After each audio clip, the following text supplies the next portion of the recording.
Hello, and welcome to a special holiday episode of the One4U Show. On today's episode, Graham and I will be presenting a holiday gift guide, as well as we'll be going through our highs and our lows for gaming and entertainment in 2014. Happy holidays!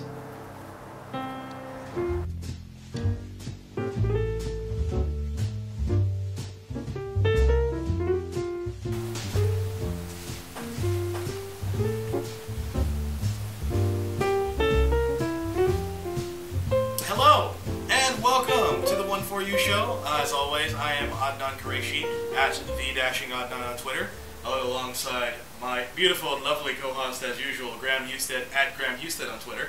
Graham, how are you doing today? Doing well. How are you? I'm doing very well, and it's a very good time to be well and happy because we have the holidays coming up. Yep. Very soon. Now that we're on the end of the year, we can start wrapping up on all the big games that pretty much come out. The big movies have all pretty much come out as well.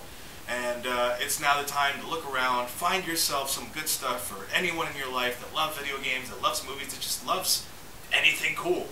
So as far as this show is concerned, we're going to open up the first half a little bit with a bit of a holiday gift guide for the person who loves video games and just entertainment in your life. And we offer some few suggestions for you. I'd say let's start around with the Xbox One. Xbox One, very good year for the Xbox One. Right now it's a good time to get it just because it's got the $50 price drop going for it. No kidding, and all the sweet bundles that are out there. There's the Creed one, the Assassin's Creed one. There's the Assassin's Creed. There's the wasn't there a Master Chief one? There wasn't. That earlier. That was actually not in the U.S. That one, they did that in different countries. Well, some places are offering you where you can get the Master Chief Collection with your system. Okay. As well as there's the Call of Duty Advanced Warfare one. The big. That's what I was thinking of. The Call of Duty. The big thing about that one, 1 terabyte system. So that's a big positive if you're looking to do an Xbox One. Definitely. And if you can still find them, I don't know if they're still around, but there's the white Sunset Overdrive Xbox Ones. Oh yeah. Mm-hmm. So in other case, so being that between both of us, I'm the one with an Xbox One. I would tell you that all the games that we mentioned, this year's Call of Duty I've heard is great, and that's very positive, considering you know how down I've been on Call of Duty for the last few years. But I've heard fantastic things about this year's Call of Duty. Yeah, they always tend to either hit or miss, which I guess are the only two options. But this year's game, it's definitely something worth checking out. for sure, as well as a big competitor to Call of Duty this year, and actually the bundle I got with my Xbox One earlier in the year, Titanfall. Titanfall, fantastic multiplayer shooter. I think that if you're into multiplayer shooters, Titanfall is almost a must-have for your Xbox One. We mentioned Sunset Overdrive. Sunset Overdrive you would actually find pretty interesting because it feels kind of like a crazy Infamous. I heard about that, yeah. It looked like Infamous mixed with, what was that one that has all the painting, where you fight with all the paint? Oh! It's like a Wii game or something. The Blob. Yeah, the Blob. The art style. It looked like the Blob mixed with Infamous. Yeah, the art style is very bright, very colorful, very zany, very self-aware. Like, you go into that game, and as soon as you start it off, it's like, if this was a video game, I could hit pause and hit start and go to a menu. And then someone yells, "Pay attention, player!" So it's got a lot of really funny, zany things to it. A great open-world style game if you're into games like Infamous or Prototype or anything like that. It's crazy and wacky just like that. Yeah. A game that came out for both the PS4 and the Xbox One. We got the next-gen version of Grand Theft Auto 5. Yep. So if you haven't played Grand Theft Auto 5, if you missed that on Grand Theft Auto 5, I'd say that's the best time to get it. I'm excited about that. I have that on my list of items for my wish list. As well as another big game that came out, the Master Chief Collection, which is 4 games in one. And if you're looking for value out of giving someone a gift, there's no better value than 4 games for the price of one, I would say. Absolutely. And then if we're shifting away from the Xbox a little bit, let's go to a little bit your territory, PS4. Do you have any PS4? Aside from cross-platform games like you already mentioned, Assassin's Creed, Call of Duty, Grand Theft Auto. There's what else can you get? There's a lot of pre-orders. I know one of my friends got an early Christmas gift of the white Destiny PS4. Right. Destiny is another big game for both systems. Yeah.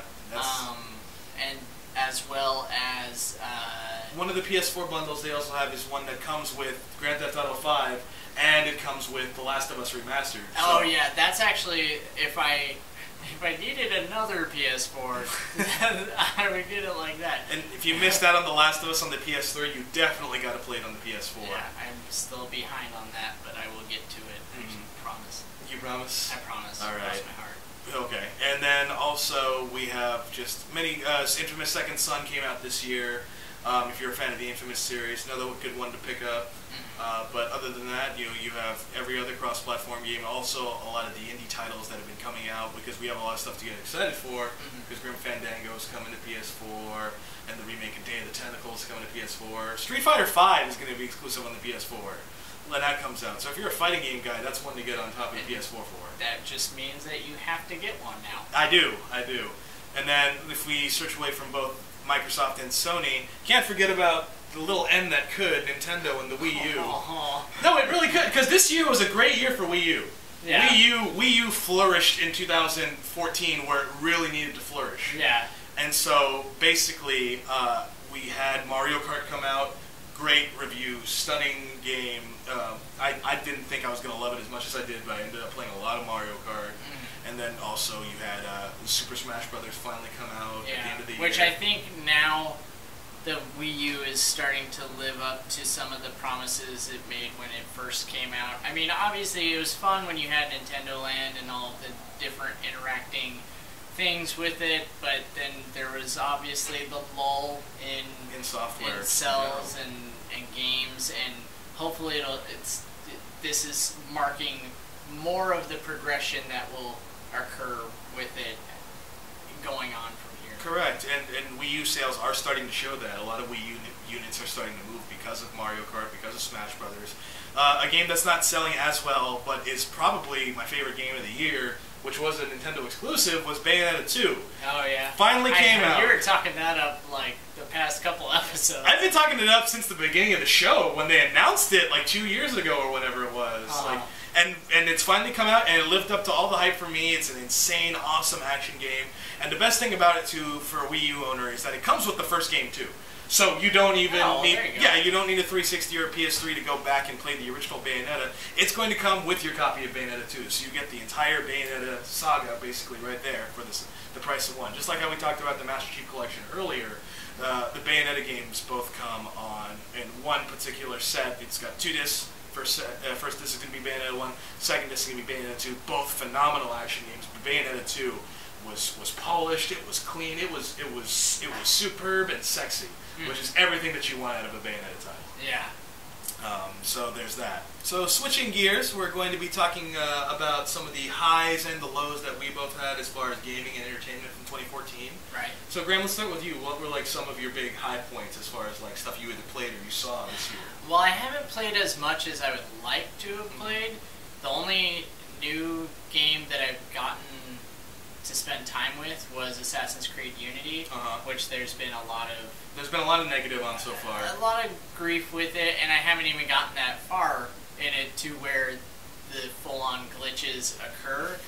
However, I do credit it with they simplified some things. They took away some, like the counters and different ways you interact in the game. But it doesn't necessarily take away from it. It kind of, what's the word I'm looking for? It made it a little more fluid thus far. As far as I've gotten, I haven't even met like Napoleon yet. So that's a very limited. But your first impression of it so far is pretty good. It was pretty good. Okay. I mean, we'll see a little on down the road when I beat it. Right, and then anything else positive, like from any other spectrum? As far as entertainment-wise, movie-wise, that you saw this year? Movie-wise, I'd say Guardians has got to be at the top of like most people's. Guardians, obviously. Big Hero 6 was. I need to see that. Phenomenal. Oh. You gotta see that. It's such a good, lighthearted. It's lighthearted. It's lighthearted, and it's a really fun movie that gives little nods to things, and it definitely go see it. All right, I definitely will. As far as like big highlights, like films wise, like it's got to be Guardians. But I was really surprised with X-Men: Days of Future Past, just because I haven't watched a lot of the X-Men movies. But I just remember just being like I was just really like engaged from what I was watching with Absolutely. that. And also Captain America, which was that was early in the year, right? Like right at the beginning, or at the beginning of summer. Yeah, during the spring. Yeah, and so I remember being very disappointed with the first Captain America and going into the second one and just being like, wow, this is leaps and bounds above the last Captain America and a lot better. Yeah, and even going from those movies, like when we discussed them from the the superhero movie episode, going from there's so many things that have been announced since it's then. Ridiculous. The roadmaps we have from both Marvel and DC going forward. Yeah, DC put out their list, and then Marvel said, "Oh, that's nice. Look at what we have going on." Yeah, exactly. But either way, I'd say, like, looking at the roadmaps, they're both insane. And I don't think there's any way, if you're a comic fan in any way, that you're disappointed the fact that you're going to get, like, all these characters are going to be brought to life. A lot of them will be coming together in such ways. Like, it almost feels like every other month you're going to get something from either Marvel or DC coming up in the next couple of years. Absolutely. And it's going to be absolutely insane. And Star Wars. Oh yeah, and Star Wars. Can't forget, we're going to get a new Star Wars movie for the first time in almost a decade now, right? Almost a decade. Was Revenge of the Sith 2005? Yeah! Yeah, since then, yeah. Yeah, so it's been another decade, now we're getting a brand new Star Wars movie, so hopefully, I mean, a lot of people are mixed, some people are excited, some people are nitpicking away because that's what the internet likes to do, but, you know, I'd say, arguing about what's canon and what's not. And then they're gonna see it anyway. Nerds! They're gonna see it anyway, so. But as far as other stuff I was really high on from 2014, I'd already talked about Bayonetta 2. I'm so glad that game finally came out. I'm so glad Nintendo published it, brought it to the world, and just Nintendo in general had a much better 2014 than they've had in recent years because the Wii U was struggling. The Wii was struggling in the later years of its life cycle. The Wii U was starting to get some life back into it with games like Bayonetta 2, with Mario Kart coming out, with Smash Brothers coming out. Yeah. Then they put out the Amiibos, the little Skylander little kind of figures, and those are doing very well, actually, for Nintendo right now. So that's good, just in general for Nintendo. Which is actually funny, sorry, just to interject something. I think I actually saw someone use one of those at a train terminal, and they scanned it and got through. What? Yeah. With an Amiibo? Something like that. Which character? I can't remember. I want to say it was like Samus? Maybe? I don't even know, but I could be wrong. Was it one of those double-armed Samus misprints? Have you heard about those? No, I don't know. Some of the Samus amiibos were messed up, and instead of giving her one arm cannon, they put two arm cannons on it. So those are super rare and probably worth a lot of money if you have a Samus amiibo with two arm cannons. Charge one up while you're shooting the other. And then Titanfall, which was something when I got my Xbox One, I was very surprised that I liked a multiplayer only shooter so much, but switching gears to what I was disappointed with in 2014, the biggest thing is that I kind of consider 2014 the year of broken games, and Assassin's Creed Unity falls into that. Yeah. I remember, like, Battlefield 4 I played this year. That game is still broken, and that came out last year, and the online is still broken in that.